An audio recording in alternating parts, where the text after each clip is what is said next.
Hello everyone, welcome back to my channel law Sangrah. चलिए आज हम बात करेंगे section 8 of Indian contract act 1872 यानी कि भारतीय संविदा अधिनियम 1872। एक्सेप्टेंस बाय परफॉर्मिंग कंडीशंस और रिसीविंग कंसीडरेशन मतलब शर्तों का पालन करके या प्रतिफल स्वीकार करके स्वीकृति यानी कि एक्सेप्टेंस। ओके, क्या हर एक्सेप्टेंस यस बोलकर ही होता है? अगर कोई बिना कुछ कहे केवल काम करके ऑफर एक्सेप्ट कर ले तो क्या कॉन्ट्रैक्ट बन जाएगा? इसी सवाल को अपने दिमाग में रखते हुए हम सेक्शन 8 को आज पढ़ेंगे, जो हमेशा के लिए हमारे दिमाग में बस जाएगा कि section 8 of Indian contract act 1872 क्या कहता है। चलिए, ओके, तो अब आ जाइए आप अपने बेयर एक्ट पर। ओके, बेयर एक्ट क्या कहता है एक बार हम इसमें पढ़ लेते हैं। Section 8, acceptance by performing conditions or receiving consideration, performance of the conditions of a proposal or the acceptance of any consideration for a reciprocal promise। Reciprocal promise आपने सेक्शन 2 में देखा है, इसको डिफाइन किया गया है। Which may be offered with a proposal is an acceptance of the proposal. ठीक है, मतलब कहने का इसका मतलब ये है कि यदि कोई व्यक्ति प्रस्ताव में ऑफर में बताई गई कंडीशंस को परफॉर्म कर देता है या ऑफर के साथ दिए गए कंसीडरेशन को एक्सेप्ट कर लेता है तो यह प्रपोजल की एक्सेप्टेंस मानी जाएगी। इसका मतलब तो यही हुआ ना। अब देखो, सबसे पहले एक व्यक्ति दूसरे व्यक्ति को प्रस्ताव देता है, मतलब ऑफर देता है। सबसे पहले एक व्यक्ति दूसरे व्यक्ति को प्रस्ताव देता है। ए कहता है बी से कि तुम मेरी साइकिल को अगर तुम मेरी साइकिल को 2 डेज के अंदर अगर ठीक रिपेयर कर दोगे तो मैं तुम्हें 500 रुपीज़ दूंगा। तो ये ए की तरफ से ऑफर हो गया, किसको? बी के लिए। ठीक है, ये बी के लिए ऑफर हो गया। अब सेक्शन 8 क्या कहती है? सेक्शन 8 कहती है कि यहाँ पर बी आई एक्सेप्ट कहे आवश्यक नहीं है। ये आई एक्सेप्ट कहे ये नेसेसरी नहीं है, नॉट नेसेसरी। ओके, अगर ये ए जो है, ए के कहने एक जो ऑफर दिया है, अगर ये बी इसको विदिन 2 डेज बाइसिकल को अगर रिपेयर कर देता है, उस काम को कर देता है, तो वो भी एक्सेप्टेंस मानी जाएगी, वो भी एक्सेप्टेंस हो सकता है। ठीक है, अब इसने बी ने क्या किया, विद इन 2 डेज इस बाइसिकल को इसने रिपेयर कर दिया। इसने इसको रिपेयर कर दिया। उसने कुछ नहीं कहा, उसने यस नो कुछ नहीं कहा, उसने सिर्फ विद इन 2 डेज उसने बाइसिकल को रिपेयर कर दिया। ठीक है, लेकिन उसने काम कर दिया, लेकिन उसने साइकिल को रिपेयर किया यानी कि परफॉर्मेंस कर दी। यही एक्सेप्टेंस है, यही बी की तरफ से एक्सेप्टेंस है। यही परफॉर्मेंस साइकिल ठीक करने वाला, यही एक्सेप्टेंस माना जाएगा।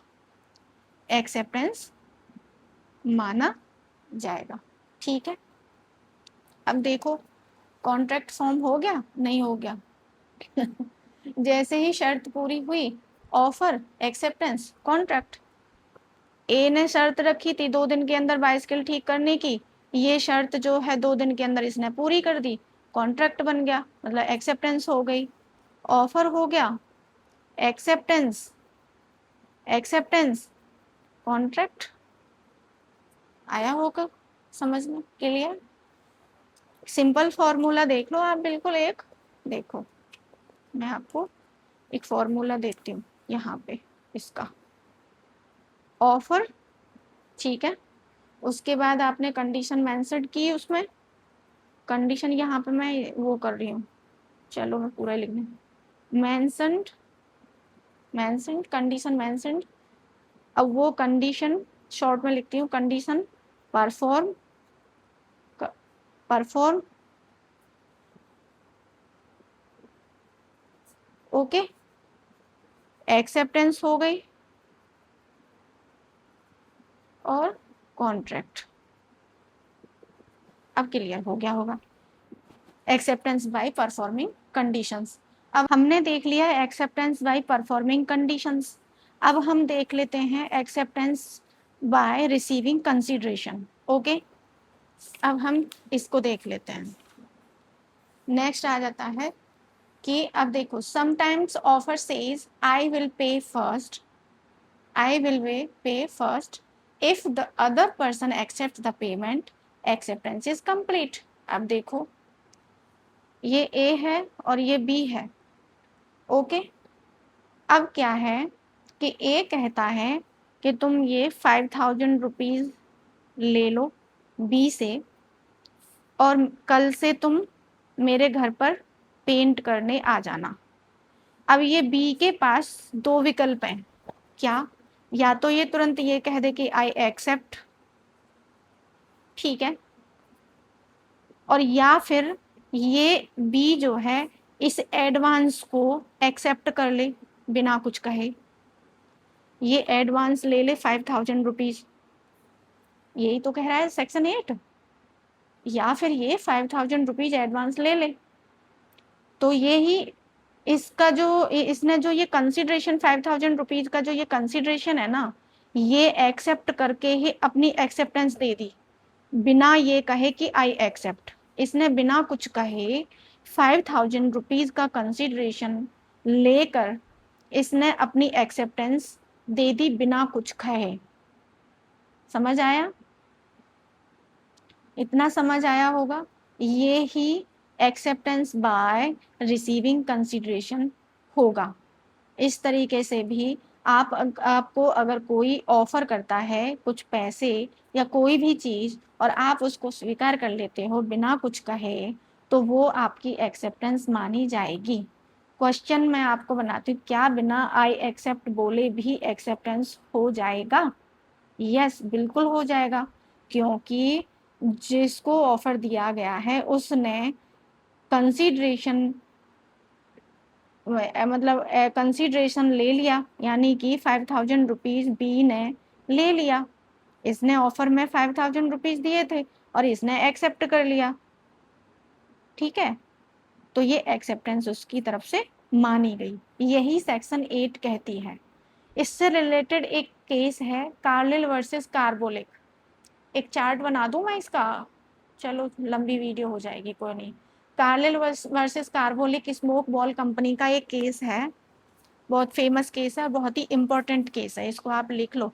ये जो केसेस मैं आपको बता रही हूँ ये बहुत ही इम्पोर्टेंट केसेस हैं, इनको आप लर्न कर ही लेना। और एलएलबी के स्टूडेंट अगर आप हैं, ठीक है, ये तो कॉम्पिटिटर्स के लिए हो गया, क्योंकि ये हमेशा जुडिशरी में और मतलब कंपटीशन जो लॉ से रिलेटेड जितने भी हैं मोस्टली पूछे ही जाते हैं। ओके कंपनी, ये है 1893 का केस है, 1903 का ये केस है। और अगर आप एलएलबी के स्टूडेंट्स हैं तो आप इसका जिक्र ज़रूर करें, क्योंकि ये बहुत ही इम्पोर्टेंट केसेस हैं। कंपनी ने एडवर्टाइज निकाला, कंपनी ने एडवर्टाइज निकाला कि जो कोई मेरे निकाले हुए प्रोडक्ट को यूज करेगा तो उसको 100 पाउंड दिए जाएंगे। मतलब कि anyone who uses our smoke ball as directed and still gets influenza will receive 100 pound. अब मिसेस कार्लिल थी, इन्होंने स्मोक बॉल एग्जैक्टली इंस्ट्रक्शन के अकॉर्डिंग उन्होंने यूज किया, फिर भी उनको इन्फ्लुएंजा हो गया। कंपनी ने रिफ्यूज कर दिया। किस बेस पर रिफ्यूज किया? अब कंपनी ने रिफ्यूज कर दिया कि हम आपको ये 100 पाउंड्स नहीं देंगे। अब इश्यू ये हुआ कि वॉज देयर एक्सेप्टेंस, क्या ये एक्सेप्टेंस मानी गई? कंपनी ने कहा कि आपने हमें एक्सेप्टेंस नहीं दी। तो फिर कोर्ट ने क्या कहा है कि भैया आपने जो एडवर्टाइज दिया था उसके अकॉर्डिंग उसने सारी कंडीशंस को फुलफिल करते हुए उसने सब किया, तो वो एक्सेप्टेंस ही हो गया ना अकॉर्डिंग टू सेक्शन 8। सेक्शन 8 में ज़रूरी नहीं है कि आपको आई एक्सेप्ट कहकर ही एक्सेप्टेंस दी जाए, बिना कुछ बोले जो काम आपने करने को कहा है उसको परफॉर्म अगर किसी ने कर दिया है तो उसको भी एक्सेप्टेंस माना जाएगा अकॉर्डिंग टू सेक्शन 8। ठीक है, तो उन्होंने कहा कि 100 पॉइंट्स आप उनको दो, 100 पॉइंट्स आप उनको दो, आपको उन्हें देना पड़ेगा। ये जो सेक्शन 8 है ना, ये एक क्लासिक एग्जाम्पल है एक्सेप्टेंस बाय कंडक्ट का। समझ आ गया? तो चलिए आज के लिए इतना ही, मिलते हैं नेक्स्ट वीडियो में। Thank you for watching.